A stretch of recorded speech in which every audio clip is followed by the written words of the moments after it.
Good morning, my dear children. How are you? I hope all of you are fine. Students, have you remembered some days before we learned a poem named Trains. In that poem, we learned about the trains, where the trains go from and where they go. The trains carry passengers and heavy loads. They run through the mountains, through the valley, through the plains, and over the rivers. Here in this poem, on page number 70, we have another poem about the boats. The name of this poem is Where Go the Boats? Page number 70. Here is a sentence. Boats sail on the rivers. Boats sail on rivers. बोटी नद्यांवर तरंगतात. In this poem, we will see that from where the river comes and where they flows. In this poem, we will see what is a natural scene around this river. The poet of this poem is R.L. Stevenson. R.L. Stevenson is like a child, and poet likes to sail the paper boats on the river. या कवितेमध्ये आपण पाहणार आहोत की कवी R.L. स्टीव्हन्सन एक लहान मुलगा आहे. म्हणजे लहानपणीची ही त्याची पोएम आहे. म्हणजे जेव्हा तो लहान होता तेव्हा जसं तुम्ही पावसाळ्यामध्ये पावसाचं पाणी वाहायला लागलं की त्या वाहत्या पाण्यात पेपर बोट्स सोडता, गमती जमती करता, आणि त्यावेळेला तुम्हाला जे असंख्य प्रश्न पडतात तेच प्रश्न कवी R.L. स्टीव्हन्सन यांनी एका लहान बालकाच्या रूपात या ठिकाणी मांडलेले आहेत. या पोएममध्ये तुम्हाला काही कलर्सची नावं दिसतील, काही तुम्हाला नॅचरल असे एरियाज ज्यांना काय म्हणतात, नैसर्गिक असे काही प्रदेश जे असतात त्या वेगवेगळ्या प्रदेशांना काय म्हणतात ते आपल्याला या ठिकाणी पाहायला मिळेल. नॅचरल ब्युटी काय असते ते पाहायला मिळेल, आणि काही नवीन शब्दसुद्धा तुम्हाला इथे शिकायला मिळतील. जसे की हे इथे पेजच्या बॉटमला या ठिकाणी काही शब्द दिलेले आहेत. नवीन शब्द इथे at the bottom of the page. A floating means तरंगणारी. पाण्यावर जे तरंगतं त्याला फ्लोटिंग असं म्हणतात. फ्लोटच्या अपोजिट वर्ड असतो सिंक म्हणजे बुडणे. इथे शब्द आहे कॅसल्स. इथे टी सायलेंट आहे.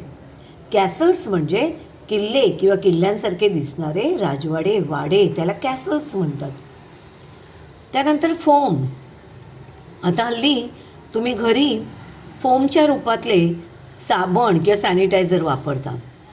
मग फोम म्हणजे काय? फोम म्हणजे फेस. जो साबणाचा फेस येतो त्याला आपण फोम म्हणतो.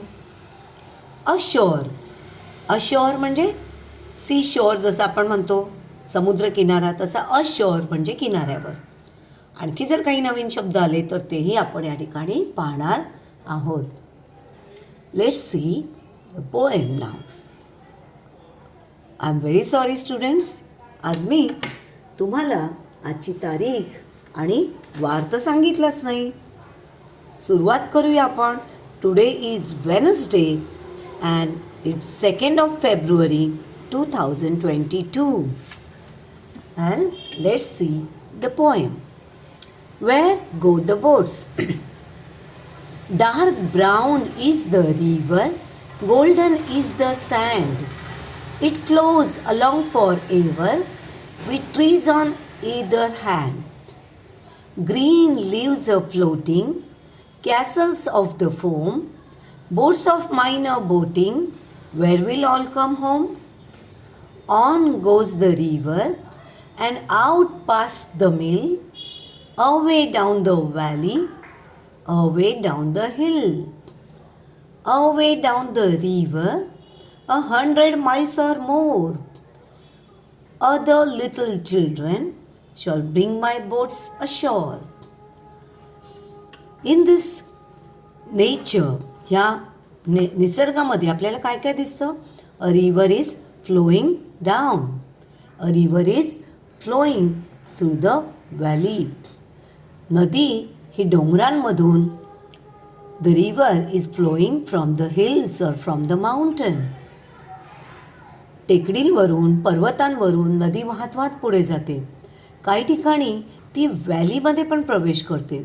व्हॅली म्हणजे दरी, दोन्ही बाजूला उंच उंच टेकड्या किंवा दोन्ही बाजूला उंच उंच कडे, पर्वत आणि त्याच्यामध्ये जो खोलगट भाग असतो त्या जमिनीच्या भागाला व्हॅली म्हणतात. नदी ही डोंगरांवरून उतरून व्हॅलीमधून धावत असते आणि पुढे कधीकधी ती प्लेन्सवरून सुद्धा धावत असते आणि शेवटी ती समुद्राला जाऊन मिळते.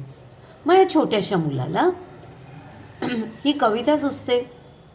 तो म्हणतो, dark brown is the river, golden is the sand. समुद्रकिनारी किंवा नदी किनारी जी वाळू पसरलेली असते तिला इंग्लिशमध्ये आपण सँड म्हणतो. आणि वाळूचा रंग कसा असतो? गोल्डन, सोनेरी रंगाची वाळू असते जी इथे पसरलेली आहे किनाऱ्यांवर. आणि नदीचा रंग कसा आहे? डार्क ब्राऊन आहे. डार्क ब्राऊन म्हणजे गडद तपकिरी रंगाची नदी दिसते. गडद तपकिरी कशामुळे झाली असेल? Yes, the soil mixes in the river, in the water of the river. जेव्हा माती या नदीच्या पाण्यात मिसळते तेव्हा नदीचा रंग डार्क ब्राऊन होतो. पावसाळ्यामध्ये आपण पाहतो नदीचं पाणी डार्क ब्राऊन असतं. So dark brown is the river, golden is the sand. It flows along forever with trees on either hand. Either hand means on the both side of the river. Either hand म्हणजे इथे hand हा, जरी हे एरवी hand हा body part आहे आपला, हात म्हणतो आपण त्याला, पण इथे इदर हँड म्हणजे नदीच्या दोन्ही तीरांवर, नदीच्या दोन्ही किनाऱ्यांवर, on the both side of the river, on the bank of the river. Bank किंवा शोर म्हणजेच नदीचा किनारा. So it flows along forever. अशी ही नदी वर्षानुवर्षे, फॉर एव्हर म्हणजे वर्षानुवर्षे ही अशी वाहते. आणि अशी ही वाहत असताना on the both side of the river there are big trees, big green trees on the both side of the river. There are green trees, green grass on the bank of the river. नदीच्या दोन्ही बाजूला, ही नदीच्या दोन्ही बाजूला हिरवी हिरवी, उंच, छोटी, मोठी अशी झाडं वाढलेली आपल्याला दिसतात. Green leaves floating, castles of the phone. नदीच्या किनाऱ्यावर असणाऱ्या या झाडांची पानं या नदीमध्ये पडतात. इथे चित्रात तुम्हाला दिसत आहेत. आणि ही पानं अशी वाहत वाहत त्या नदीच्या पाण्याबरोबर पुढे जातात. ग्रीन लीव्ज फ्लोटिंग, हिरवीगार पानं नदीच्या पाण्यावर तरंगत आहेत. कॅसल्स ऑफ द फोम, हे दिसतात की नाही, हा फोम आहे. नदीचं पाणी जसजसं पुढे वाहत असतं तसतसं कुठेतरी कोपऱ्यात ते जमा होत असतं आणि मग तिथे फेसांचे ढीग तयार व्हायला लागतात. आणि ते ढीग असे उंच उंच वाढायला लागतात आणि जणू काही त्या ठिकाणी कॅसल्ससारखं रूप दिसायला लागतं त्याचं. कॅसल्स म्हणजे किल्ले, कॅसल्स म्हणजे किल्ला, गड किंवा किल्ल्यासारखे दिसणारे राजवाडे. तर या नदीच्या पाण्यावर फोमचे कॅसल्स तयार होतात, फेसाचे किल्ले तयार होतात. किती छान वाटतं ते दृश्य. Boats of mine a boating. माझ्या बोटी या नदीच्या पाण्यावर तर मी सोडलेल्या आहेत. Where will all come home. या बोटी कुठे बरं आता पोचतील. या बोटी कुठे बरं ह्या जातील. कुठून आल्या आहेत आणि कुठे जातील. कारण कवी इथे या बोटी सोडतोय, पण काही बोटी वरून सुद्धा येत आहेत. मग त्यासुद्धा दुसऱ्या कोणत्या तरी मुलांनी त्या सोडलेल्या असतील. Where will all come home. या कुठून बरं आलेल्या असतील आणि या कुठे बरं जाणार आहेत या सगळ्या बोटी. हे सगळे कॅसल्स, ही सगळी लीव्ज, असं या लहानग्याला प्रश्न पडतोय. On goes the river and out past the mill. On goes the river and out past the mill. ही पानं जी आहेत ही अशी तरंगत या नदीवरून वाहत चालली आहे. And out past the mill. Mill म्हणजे विंड मिल, म्हणजेच जी पवनचक्क्या असतात त्या, ज्या वाऱ्याने फिरत असतात. या पवनचक्क्यांच्या किनाऱ्याने ही नदी वाहत चाललेली आहे. कारण की या पवनचक्क्या तुम्ही पाहिल्या असतील, उंच टेकाडांवर असतात आणि या टेकाडांच्या मधूनच ही नदी वाहत असते. मग त्या पवनचक्क्यांना मागे टाकत ही नदी पुढे वाहत चालली आहे. Boats away down the valley, away down the hill. Valley means a land which has both side the mountains. अशी जमीन की जिच्या दोन्ही बाजूला माउंटन्स असतात. दोन्ही बाजूला टेकाडं किंवा माउंटन्स असतात, पर्वत किंवा टेकड्या असतात. आणि त्यांच्यामधून जाणारा सखल जो भाग असतो, खोलगट जो भाग असतो, त्याला व्हॅली म्हणतात. मराठीत आपण त्याला दरी असं म्हणतो. मग ही जी नदी आहे ही अवे डाऊन द व्हॅली, टेकडीवरून उतरत ही दरीमध्ये उतरते. अवे डाऊन द हिल, टेकडीवरून व्हॅलीत उतरते आणि व्हॅलीतून ही पुढे व्हायला लागते. Away down the river 100 miles or more. आणि मग ही नदी अशीच वाहत पुढे जाते. कित्येक मैल, शेकडो मैल. माइल्स म्हणजे मैल, हे अंतर आहे, डिस्टन्स. 100 miles or more. कधीकधी ही नदी जी आहे ती शेकडो मैलांचा प्रवास करत किंवा त्याहीपेक्षा अधिक प्रवास करत समुद्राच्या दिशेने जाते. वाटेत तिला कित्येक मुलं भेटतात आणि मग ही पुढे असणारी मुलं ही सुद्धा काय करतात, ही सुद्धा त्याच्यात बोटी सोडतात. आणि आधीच्या मुलाने सोडलेल्या बोटी ज्या आहेत त्या बोटी ते किनाऱ्यावर काढतात. Other little children shall bring my boats ashore. छोटी पुढे असतील, पुढच्या गावांमध्ये असणारी मुलं त्यांच्या बोटी सोडताना माझ्या बोटी मात्र अशोर म्हणजे किनाऱ्यावर आणतील, असं ह्या लहानग्या मुलाला वाटतंय. लहानपणी मलाही वाटायचं की मी सोडलेली बोट कुठे जात असेल. मग तेव्हा एक माहीत होतं की नदी जी आहे ती अरबी समुद्राला मिळते, हे लहानपणी माहिती होतं. मग मला नेहमी वाटायचं की माझी पेपर बोट जी आहे ती आता कदाचित जर कोणीच काढली नसेल तर ती अरबी समुद्रात नदीबरोबर जाऊन मिळाली असेल, दूर समुद्रात गेली असेल. तर अशी ही सुंदर पोएम आहे. नाव can you tell me which colour words, colour names are noted or obtained in this poem. या कवितेमध्ये कोणकोणत्या रंगांची नावं इंग्लिशमध्ये आलेली आहेत. पहा इथे dark brown, golden and green. These are the color names which are mentioned in this poem. या पोएममध्ये मेन्शन केलेले हे कलर नेम्स आहेत. या व्यतिरिक्त तुम्हाला आणखी रंगांची नावं येतच असतील तर तुम्हाला काय करायची आहेत, ही 3 नावं आणखी याच्यामध्ये आणखी 9 नावं अशी घालून 12 रंगांची इंग्लिशमधून नावं लिहायची आहेत. इंग्लिशमधून नाव लिहिणार आहात आणि त्याचं मराठी नाव लिहिणार आहात. जसं की ब्ल्यू, बाजूला तुम्हाला लिहायचं आहे निळा. तर अशी तुम्हाला आणखी ही 3 नावं मिळून आणखी 9 नावं म्हणजे एकूण 12 नेम्स, 12 नावं तुम्हाला या ठिकाणी लिहायची आहेत.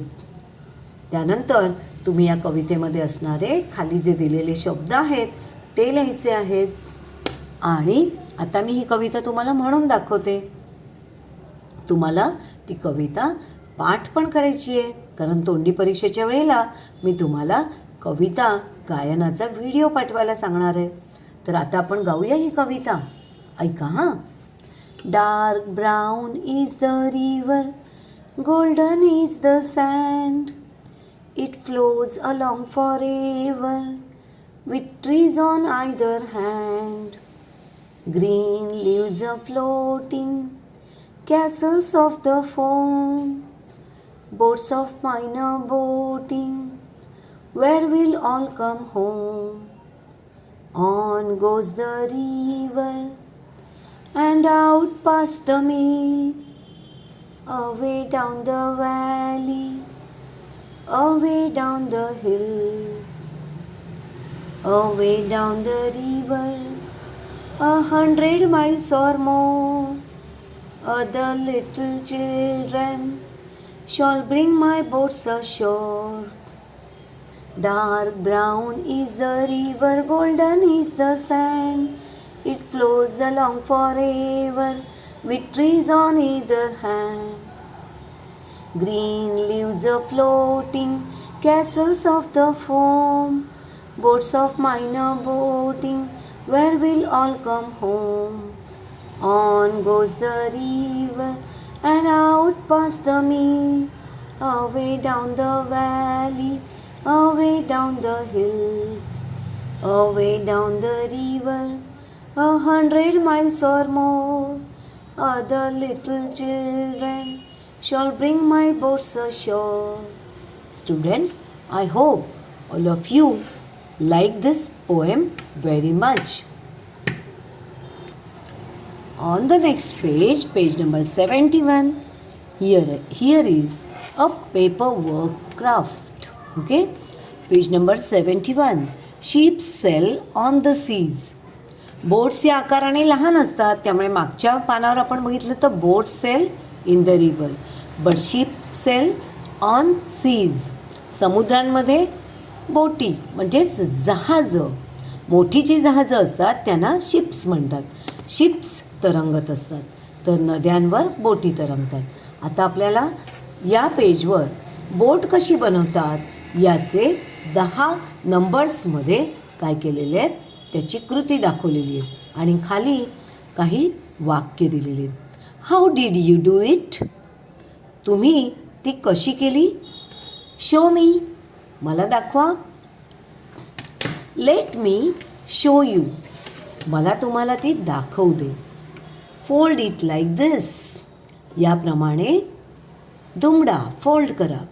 नाव अनफोल्ड इट, आता ती घडी, दुमडलेली घडी उघडा बरं. फोल्ड, दुमडाला फोल्ड म्हणतात, तर त्याच्या विरुद्ध अनफोल्ड म्हणजे उघडा.